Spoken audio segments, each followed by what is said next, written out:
Okay, ये आपने कर दिया। अब सर जब हमने ये कर दिया तो अब देखो सर, देखो बड़े ध्यान से समझना, यहां पे बड़े ध्यान से समझना, ये जो आपने यहां पे किया है ना बच्चे, ये जो आपने किया है ये क्या है सर, ये क्या है सर? आपने कभी बताया sir I by I rated जो होता है ना सर, जो रेटेड होता है वो फ्रैक्शन फैक्टर होता है एक्स के इक्वल होता है। ओके, मतलब जो करंट वहां पे है with respect to rated current, with respect to rated current. Okay, तो सर ये एक्स हो गया, दिस इज एक्स, तो यहां पे भी सर ये भी हमारे पास क्या हो गया सर, दिस इज एक्स हो गया ना। अगर ये भी आपके पास एक्स हो गया बच्चे, तो आप ये बताओ क्या मैं इसको आर पर यूनिट लिख सकता हूं क्या? इसको आर पर यूनिट लिख सकता हूं क्या? आर पर यूनिट लिख सकता हूं क्या? रुको रुको रुको 2 मिनट रुको, 2 मिनट रुको, हमारे पास एक स्टेप है ना मिस हो गई, एक स्टेप मिस हो गई बच्चे, एक स्टेप ये मिस हो गई क्यों, हमने यहां पे डायरेक्टली इसको ये कर दिया और यहां पे हमने फेजर के बारे में बात ही नहीं की। ओके, तो 2 मिनट रुक जाओ, इस स्टेप को है ना बाद में देखना, सबसे पहले हम क्या करेंगे, फेजर देख लेते हैं। ओके, सबसे पहले क्या देख लेते हैं, फेजर देखते हैं इसका, सबसे पहले फेजर देखते हैं इसका। ये जो आपने दिखा ना यहां से ये इक्वेशन, इसके बाद ही देखना आप। ओके, तो इसके बाद देखो सबसे पहले इसको छोड़ दो थोड़ी देर के लिए, मैं नेक्स्ट स्टेप यहां से प्रोसीड कर रहा हूं। फेजर फेजर फेजर फेजर में क्या है भैया, हमारे पास क्या है sir, B dash equals to B1 dash equals to B2 plus I2 R equivalent, okay, plus I2 J X equivalent, यही हमारे पास। तो सबसे पहले हम क्या देख लेते हैं, इसका फेजर देख लेते हैं, उसके बाद हम उस पर प्रोसीड करेंगे। सबसे पहले इसका फेजर देख लेते हैं, फिर उसके बाद हम प्रोसीड करेंगे। देखो सर सारी स्टेप वही रहने वाली, सबसे पहले फेजर देख लो आप। अब देखो सर यहां पे आपने जो लोड लिया है, जो लोड आपने लिया है ये आपने लेगिंग लोड यहां पे कंसीडर किया है। कौन सा लोड लिया है मैंने, दिस इज लेगिंग लोड। आप कोई सा भी लोड ले सकते हो भैया, फेजर बना सकते हो। अब आपको पता है सर यहां पे इस वोल्टेज को आपने क्या माना है सर, V2 वोल्टेज मान लिया। यहां से देखो पूरा पूरा डाटा आप यहां से देखो, तो सर इस वोल्टेज को आपने V2 मान लिया है, this is load voltage, load voltage this is lagging. तो मतलब आप सबसे पहले इसको क्या मान लोगे, रिफरेंस मान लोगे। जब भी फेजर ड्रॉ करोगे तो किसी को तो रेफरेंस मानना पड़ेगा ना, तो मैंने इसको रेफरेंस मान दिया। तो हमारे पास V2 क्या है सर, V2 क्या है सर, दिस इज रेफरेंस। अगर ये रेफरेंस है सर तो मैंने ये बना दिया सर इसका reference, this is V2, this is V2, this is V2। Okay, अब आपने लेगिंग लोड लिया है भैया, आपने लोड लेगिंग लिया है, तो जो ये I2 करंट है सर इस वोल्टेज से लेग कर रही होगी, I2 करंट यहां पे आ रही होगी ना, तो आपके पास ये क्या कर रही होगी, लेग कर रही होगी। तो बच्चे आप क्या करोगे, 2 मिनट वेट, यार पता नहीं मेरे इतनी रात को फोन कैसे कर देते हैं भैया, इनको पता है कि सेशन चल रहा है। और पता है किसका कॉल आ रहा है, रविंद्र सर का कॉल आ रहा है। उनको तो पता ही है भाई मेरा सेशन चल रहा होगा, फिर भी पता नहीं क्यों कॉल कर दिया ऐसा। चलो देखो हमने क्या कर दिया, इसको हमने क्या कर दिया भैया, इसको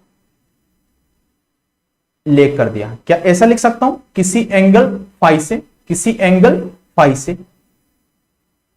किसी एंगल फाई से मैं इसको लेग करा सकता हूं, कोई दिक्कत नहीं। दिस इज आई बोल सकता हूं ना बच्चे, दिस इज आई।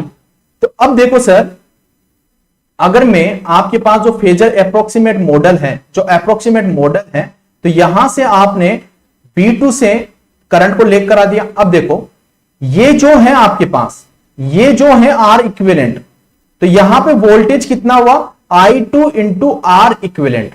तो यहां पे VR वोल्टेज होगा। VR जो वोल्टेज होता है सर वो करंट के ही फेज में होता है। VR जो वोल्टेज होता है सर वो करंट के ही फेज में होता है। तो बच्चे आप बोलोगे कि सर करंट किधर है आपका, करंट किधर है भैया, ऐसे आपके पास लेग कर रहा है। तो आप बोलोगे सर यहां पे भी हमारे पास इसको सेम ऐसे ही आपके पास यहां से करंट क्या कर जाएगी बच्चे, लेग कर जाएगी। और दिस इज क्या होगा भैया, दिस इज क्या होगा भैया, आप बोलोगे sir this is I2 R equivalent. होगा कि नहीं होगा, I2 R इक्विवेलेंट, ये हमने बना दिया। अब देखो सर दिस इज VR ना, दिस इज VR।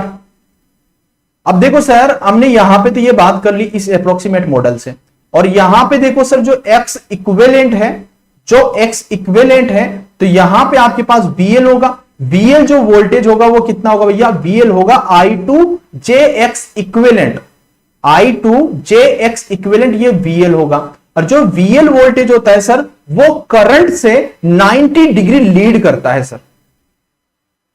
समझ में आया? मतलब जो अगर आपके पास इंडक्टर है तो इंडक्टर में बताओ कि करंट लेग करता है ना, तो करंट लेग करता है तो इसका मतलब क्या है कि वोल्टेज लीड करता है 90 डिग्री। बोल सकते हो ना इंडक्टर के अंदर क्या बोलते हो भैया कि वोल्टेज लीड करता है 90 डिग्री, किससे? आपके करंट से, आपके करंट से। बोल सकता हूं ना? तो आपको पता चल गया यहां पे कि सर यहां पे ये हमारे पास लीड करेगा। करेगा कि नहीं करेगा? करेगा कि नहीं करेगा भैया? फाई एंगल पे, एट 90 डिग्री एंगल पे। और ये क्या हो जाएगा भैया हमारे पास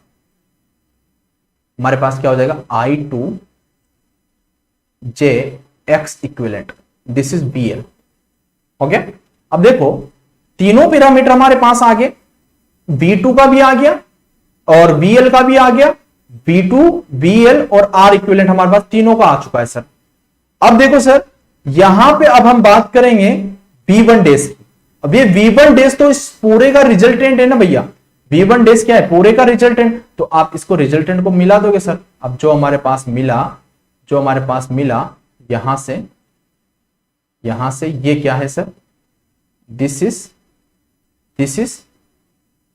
V डेज,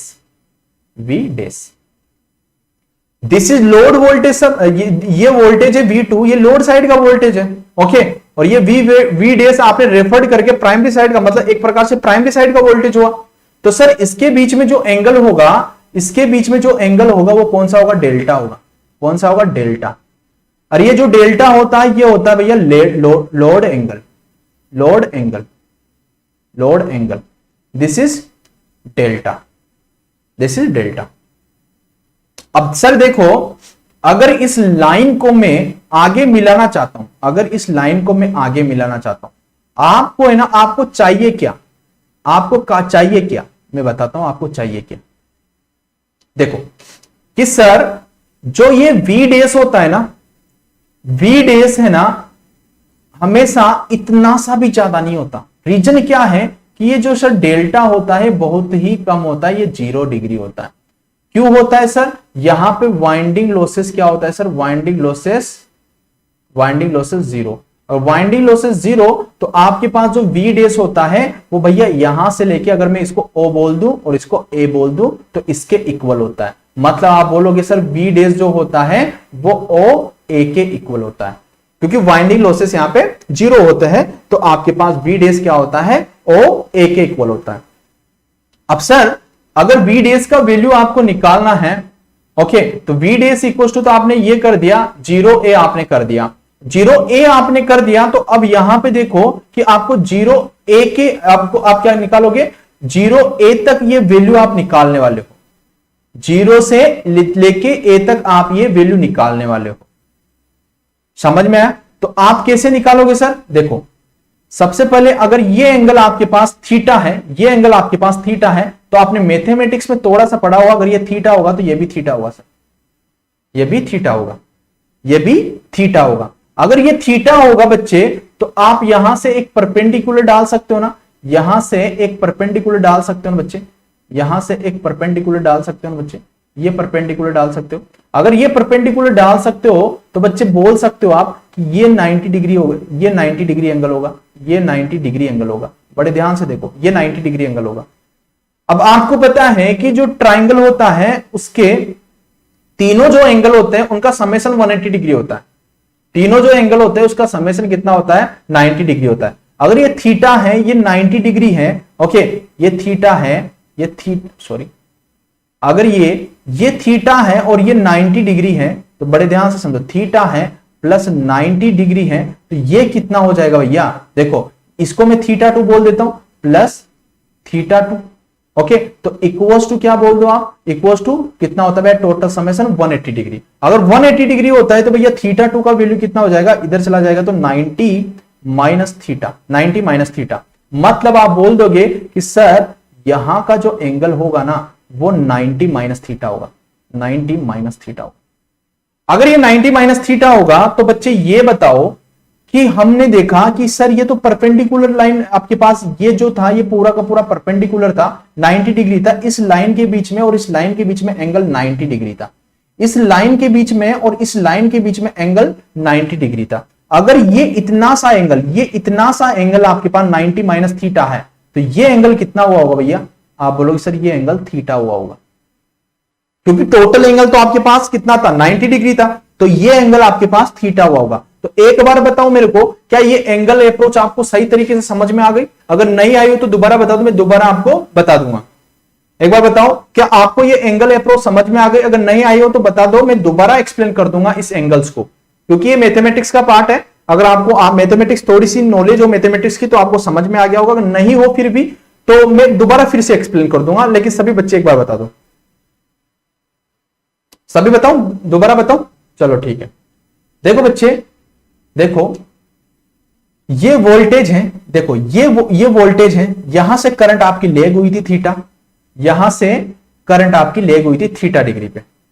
ओके, तो ये थीटा है, तो ये थीटा डिग्री पे इस वोल्टेज से करंट लेग हुई थी, तो भैया ये एंगल भी आपके पास थीटा होगा। यहां का जो एंगल होगा ये भी तो आपके पास थीटा होगा।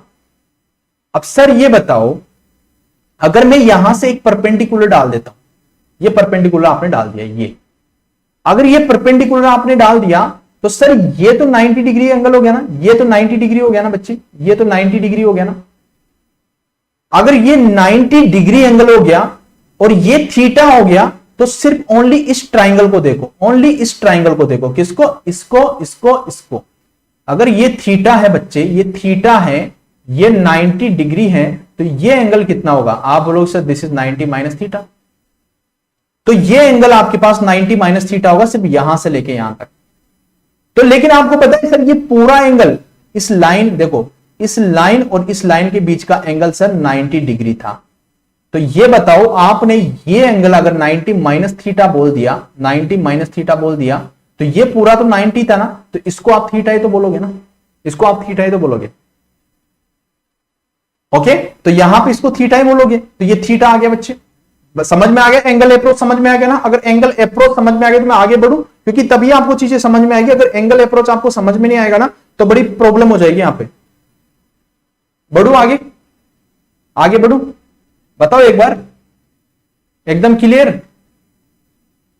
देखो अब बताओ बच्चे, हमारे को पता है कि जो वी डेस है वो ओ ए के इक्वल होगा, जो वी डेस है वो ओ ए के इक्वल होगा। क्यों होगा? क्योंकि वाइंडिंग लॉसेस यहां पे जीरो है, मतलब डेल्टा का वैल्यू आपके पास जीरो है, तो वी डेस ओ ए के इक्वल होगा। तो मतलब आपको, आपका टारगेट है यहां से लेके यहां तक आपके पास ये चीजें आपको निकालनी है। क्या बोल रहे हो भैया? Dear Sarin Jangra, dear 9:30 PM पे क्लास होती है डेली यार। ओके, तो यहां पे ये यहां से लेके यहां तक की वैल्यू निकालनी है। तो आप ये बताओ बच्चे, यहां से लेके यहां तक तो आपने निकाल दिया ना सर, यहां से लेके यहां तक तो आपने निकाल दिया क्या? B2। और सर यहां से लेके यहां तक कितना है? अगर इस पॉइंट को मैं B बोल दूं तो भैया इसका वैल्यू कितना है? इसका वैल्यू ओनली इसका, यहां से लेके यहां तक। तो सर ये थीटा है, तो सर यहां पे इसका वैल्यू सर मैं I2 R equivalent cos of theta नहीं लिख सकता? कोस ऑफ थीटा नहीं लिख सकता क्या? यहां से लेके यहां तक मैं I2 R equivalent cos of theta नहीं लिख सकता? आप बोलोगे बिल्कुल लिख सकते हो ना सर। अब ये बताओ, अगर ये आपके पास थीटा है, अगर ये थीटा है, तो मेरे को यहां से लेके यहां तक की वैल्यू चाहिए, इस ए तक की। तो यहां पे ये लाइन कौन सी है सर? I2X इक्विवेलेंट है, I2X इक्विवेलेंट है। तो सर इसका कोस थीटा तो इधर आएगा और साइन थीटा इधर आएगा, तो इसको sir I2X equivalent sine of theta लिख सकता हूं कि नहीं लिख सकता हूं? बताओ, जो मैंने I2R equivalent cos of theta लिखा और I2X equivalent sine of theta लिखा, ये बच्चे आपको समझ में आया? ये समझ में आया आपको? I2X इक्विवेलेंट साइन थीटा जो लिखा और I2R इक्विवेलेंट कोस थीटा जो लिखा, वो आपको सभी को अच्छे से समझ में आया? मतलब हां आया ना भैया? ऐसा तो नहीं है ना किसी को समझ में नहीं आया हो, क्योंकि समझ में नहीं आया हो तो फिर आगे प्रॉब्लम हो जाएगी। पक्का ना? चलो ठीक है। अगर इतनी सी बात आपको समझ में आ गई बच्चे, तो देखो, तो मैं इस v1 डेस इक्वल टू क्या लिख सकता हूं? देखो ये v1 डेस है ना, इसको क्या लिख सकता हूं बच्चे? इसको लिख सकता हूं कि सर v1 तो OA के इक्वल हो गया, तो OA का पूरा वैल्यू निकालो, यहां से लेके यहां तक आपके पास v2 था सर, प्लस यहां से लेके यहां तक कितना, यहां से लेके यहां तक कितना है? आप बोलोगे I2 R equivalent cos of theta, तो आप बोलोगे sir I2 R equivalent cos of theta.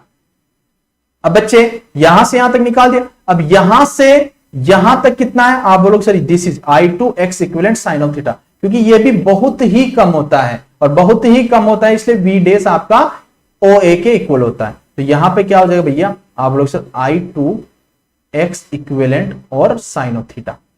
तो क्या भैया मैं हमारे पास ये इक्वेशन बन सकती है v डेस की? ये इक्वेशन बन सकती है क्या? ये इक्वेशन सभी को समझ में आ गई कि मैंने v1 डेज का वैल्यू कैसे लिखा? v1 डेज का वैल्यू कैसे लिखा? पक्का ना? अगर v1 डेज का आपको वैल्यू समझ में आ गया तो अब समझो, अब समझो ये वाला आपके पास ये वाला डायग्राम, अब वहां यहां पे वही इक्वेशन आने वाली है, ठीक है? तो मैं इसी को क्या कर देता हूं, इसको यहां से रफ कर देता हूं, इसको यहां से रफ कर देता हूं, ठीक है? तो अब देखो, अब हमारे पास, कंफ्यूज मत हो ना, मैं दोबारा रिपीट कर दूंगा, बट कंफ्यूज मत होना आप। कंफ्यूज हो जाओ तो बोल देना, मैं जैसे कंप्लीट करूंगा तो मैं दोबारा रिपीट कर दूंगा कि कहां पे मैंने कौन सी चीज बोली है और कहां पे कौन सी नहीं बोली है, cos ऑफ थीटा। लेकिन चिंता मत करना, यूं मत सोचना कि सर समझ में नहीं आ रहा। एक बार में है ना भैया, समझ में आना बहुत मुश्किल चीज होती है अगर हम शुरू की बार में पढ़ रहे होते हैं तो। अगर पहले से थोड़ा सा नॉलेज होता है ना तो हमको समझ में आना आसान होता है चीजें, लेकिन अगर पहली बार पढ़ रहे हैं ना तो बहुत ज्यादा मुश्किल होती है चीजें समझ में आना, ओके? लेकिन अगर जितना कैच कर पा रहे हो उतना कैच करो, फिर मैं वापस रिवाइज कराऊंगा ना, जैसे सेशन कंप्लीट होगा उस टाइम पे आपको परफेक्ट समझ में आ जाएगा, चिंता की बात नहीं है। अब देखो सर, यहां पे इस V2 को वापस वही मैं करने वाला हूं जो अभी किया था थोड़ी देर पहले, तो इसको मैं यहां पे ले जाऊंगा। तो देखो V1 dash minus V2 equals to I2 R equivalent cos of theta, okay, plus I2 X equivalent and sine of theta, okay बच्चे? अब देखो सर, अब देखो, अब बात में यहां पे आती है आपकी स्टेप 1। पहले हमने ये स्टेप तो उड़ाई दी थी ना, दिस इज स्टेप 1। अब ये स्टेप 1 आती है कि भैया दोनों तरफ आप रेटेड वोल्टेज से डिवाइडेड करो, okay? Divided by rated voltage, both side rated voltage से डिवाइडेड करो, ओके? अगर बोथ साइड आप रेटेड वोल्टेज से डिवाइडेड करोगे बच्चे, तो आप बोलोगे कि V1 dash minus V2 divided by V rated equals to I2 R equivalent cos of theta plus I2 X equivalent sine of theta या sine of pi, okay? Divided by V rated divided by V rated. अब देखो आपने ये लिख दिया। अब देखो secondary side में मैं स्टेप 2 में क्या करने वाला हूं, I रेटेड से डिवाइडेड करने वाला हूं, I रेटेड से मल्टीप्लाई करने वाला हूं, ओके? तो आप बोलोगे सर स्टेप 2 बस ये कंप्लीट करे, फिर मैं आपके चैट देखता हूं। अभी मैं आपके कमेंट देख नहीं पा रहा हूं क्योंकि अभी मैं थोड़ा सा इसके अंदर बिजी हूं, ओके? तो थोड़ी देर बाद मैं आपके कमेंट देखूंगा, चिंता मत करो। जैसे ये पार्ट कंप्लीट हो जाएगा फिर आपके कमेंट्स में लेने वाला हूं। This is V rated. अब देखो सर, आपने ये किया, अब स्टेप 2 में क्या कर रहे हो, I रेटेड से मल्टीप्लाई कर रहे हो सेकेंडरी साइड में, और I रेटेड से डिवाइडेड कर रहे हो। क्या कर रहे हो, I रेटेड से मल्टीप्लाई कर रहे हो, I रेटेड से डिवाइडेड कर रहे हो सेकेंडरी साइड में। तो सर मैं क्या करता हूं, जो आपके पास ये I2 है, जो ये I2 है, तो यहां पे I रेटेड से मैंने मल्टीप्लाई किया सर, और I रेटेड से मैं डिवाइडेड कर रहा हूं सर, I रेटेड से मैं डिवाइडेड कर रहा हूं सर। अगर ये किया हमने तो सर देखो यहां पे ऊपर का तो ऐसा ही पोर्शन रहेगा आपके पास R equivalent cos of theta, और नीचे आपके पास V रेटेड हो जाएगा बच्चे, दिस इज V रेटेड। अब देखो आगे क्या हो जाएगा बच्चे, अब देखो सर आगे जो होने वाला है वो देखो, यहां पे भी मल्टीप्लाई और डिवाइडेड, तो यहां पे भी I2 आपके पास ऐसा का ऐसा ही है, ओके? और आपने I रेटेड से मल्टीप्लाई किया और डिवाइडेड किया, आई रेटेड से डिवाइडेड किया, तभी आपको ये फॉर्म मिलने वाली है जो मैं चाहता हूं। अभी ऐसा क्यों कर रहे हैं अभी मैं आपको बता दूंगा। दिस इज आर इक्विवेलेंट और सॉरी एक्स इक्विवेलेंट और कॉस ऑफ एक्स इक्विवेलेंट और sine of five, X equivalent sine of five. Okay, अब यहां पे भी क्या कर दिया आपने, वी रेटेड से डिवाइडेड कर दिया, सॉरी वी रेटेड तो पहले था, आई रेटेड से डिवाइडेड, आई रेटेड से मल्टीप्लाई। अब देखो बच्चे यहां पे बच्चे यहां पे बड़े ध्यान से सुनो, ये जो होता है सर ये किसका वैल्यू है, आप बोलोगे sir this is x value, this is x value, क्योंकि आई बाई आई रेटेड क्या होता है भैया, कितना करंट रेटेड करंट के रेस्पेक्ट में है उसे आप फ्रैक्शन फैक्टर बोलते हो एक्स। क्या बच्चे आप ये बताओ, क्या मैं इसको आर पर यूनिट बोल सकता हूं? कैसे? आर इक्विवेलेंट तो ये है, अगर वी रेटेड नीचे है आई ऊपर है तो इसको नीचे ले जाओ ना भैया, मतलब R equivalent divided by V rated divided by I rated है, तो भैया ये क्या हो जाएगा आपके पास base, this is base value, तो दिस इज आर बेस और ऊपर क्या है भैया आर इक्विवेलेंट, और तो आर इक्विवेलेंट मतलब एक्चुअल वैल्यू और बेस वैल्यू क्या होती है आर पर यूनिट वैल्यू, तो भैया ये हो जाएगा आपके पास R per unit value. Okay, R per unit value. तो यहां पे भी देखो सर ये जो वैल्यू है ये किसको रिप्रेजेंट करेगी, दिस इज एक्स, और ये जो वैल्यू होगी सर ये वाली ये पूरी ये किसको रिप्रेजेंट करेगी भैया, ये एक्स पर यूनिट को रिप्रेजेंट करेगी। अगर ये एक्स पर यूनिट को रिप्रेजेंट करेगी तो भैया ये किसको रिप्रेजेंट कर रहा है भैया, this is voltage regulation, voltage regulation, voltage का difference divided by rated voltage, voltage का difference, this is no load voltage, और यहां पे full load voltage divided by rated voltage, rated voltage no load वाला भी हो सकता है फुल लोड वाला भी हो सकता है जैसा आपको क्वेश्चंस दिया हो। ओके, तो भैया हम बोल सकते हैं सर यहां पे जो फॉर्मूला आएगा वो आएगा voltage regulation equals to X R per unit cos of theta, फिर एक्स पर यूनिट और आपके पास साइन ऑफ थीटा। तो एक्स कॉमन ले लो दोनों से, तो मैं यहां से डायरेक्टली रफ कर देता हूं, तो मैं यहां से एक्स को कॉमन ले लेता हूं, तो भैया यहां से आप क्या ले लोगे, एक्स कॉमन ले लोगे दोनों साइड से। अगर मैं दोनों साइड से मैं यहां पे एक्स को कॉमन ले लूं तो आप ये बोल सकते हो कि हमारे पास जो अब इक्वेशंस आई है वो x per unit sine of theta और ये आपके पास एक्स बाहर आ जाएगा, ये आपके पास वोल्टेज रेगुलेशन आया जो हमने इतनी देर हमने स्टार्टिंग में बता दिया था भैया ये फॉर्मूला आने वाला है, ये आपके पास वोल्टेज रेगुलेशन का फॉर्मूला आने वाला है। तो इतनी सी बात सभी को समझ में आया, इतनी सी बात समझ में आई सभी चीजों को। Sir V rated by I rated तो जेड बेस आया ना सर, है ना, वी रेटेड बच्चे।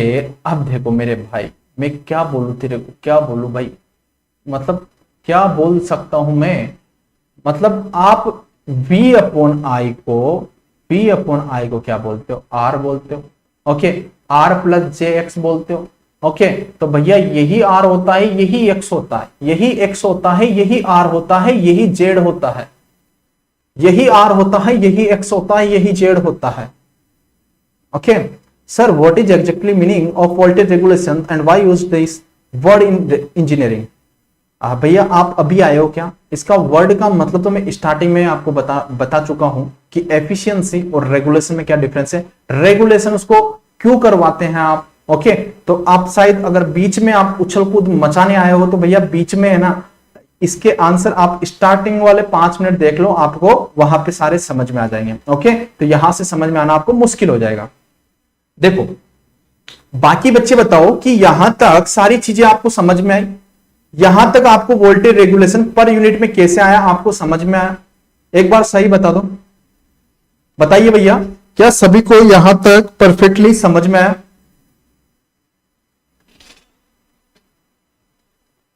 बताओ, देसी लैंग्वेज क्या होती है बच्चे? देसी लैंग्वेज यही लैंग्वेज होती है भैया, रेगुलेशंस मतलब वोल्टेज डिफरेंस का, वोल्टेज डिफरेंस कम होना चाहिए जब आप नो लोड और फुल लोड पे ऑपरेट कराओ, यही तो वोल्टेज रेगुलेशंस होता है, यही रेगुलेशंस है। सभी बच्चों को समझ में आया? एक सारे बच्चे चाहिए, मैं सारे बच्चे को मेरे को आंसर चाहिए।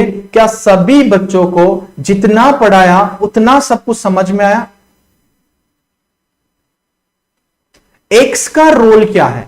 एक्स का रोल यह है भैया कि वहां पे आपके पास लोड कौन सा दिया है मेरे भाई। हमेशा ये तो लोड को ही तो डिपेंड कर रहा था भैया। फुल लोड दिया है, हाफ लोड दिया है, क्या दिया है, ऐसा तो डियर में कल ही बता चुका था ना गोस्वामी, कल ही तो बता चुका था ना मैं आपको।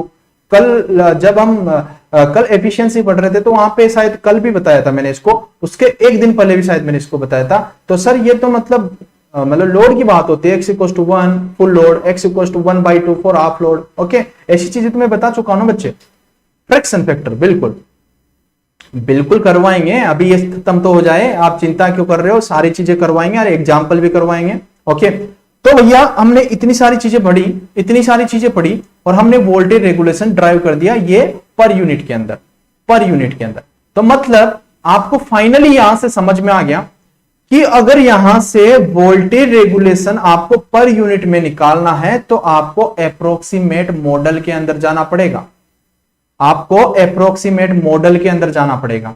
और अगर आपको नॉर्मल में ही यहां पे वोल्टेज रेगुलेशन चाहिए, अगर नॉर्मली यहां पे वोल्टेज परसेंटेज के अंदर आपको वोल्टेज रेगुलेशन निकालना है तो भैया यहां से निकालो। देखो यहां से निकालोगे तो भैया ट्रांसफॉर्मर की बात हो रही है, ट्रांसफॉर्मर में जो रेटिंग है ये E2 जो रेटिंग है ये कौन सी रेटिंग है, एक बार मेरे को बताओ कि ट्रांसफॉर्मर जब आप पढ़ रहे हो ये कौन सी रेटिंग है, मेरे को एक बार बताओ। रेटेड वैल्यू है या नहीं है, ये रेटेड वैल्यू है या नहीं है? तो आप बोलोगे बिल्कुल सर ये रेटेड वैल्यू है, क्योंकि मैंने बोला ना 220/110, तो सर वो रेटेड वैल्यू को रिप्रेजेंट करता है, फ्रीक्वेंसी रेटेड होती है। ओके, और वहां पे 10 kVA जो भी लिखा होता है सब कुछ नो लोड कंडीशन पर रेटेड वैल्यू होती है भैया। तो ये भैया हमारे पास रेटेड वैल्यू है, ये हमारे पास रेटेड वैल्यू है। ओके, अगर ये रेटेड वैल्यू है और ये नो लोड का वोल्टेज है सर, कौन सा वोल्टेज है सर, ये नो लोड का वोल्टेज है, इसे ही आप क्या बोलते हो, नो लोड वोल्टेज। यही नो लोड का वोल्टेज है क्योंकि VL इक्वल टू E2 हो जाएगा जब कोई लोड कनेक्टेड नहीं होगा। तो अगर सर यहां से देख के आप वोल्टेज रेगुलेशन बताना चाहते हो तो आप परसेंटेज के अंदर वोल्टेज रेगुलेशन कैसे बताओगे? आप बोलोगे सर आपने बोला कि सबसे पहले ये आपने नो लोड वोल्टेज लिया, ये लिख दिया सर E2,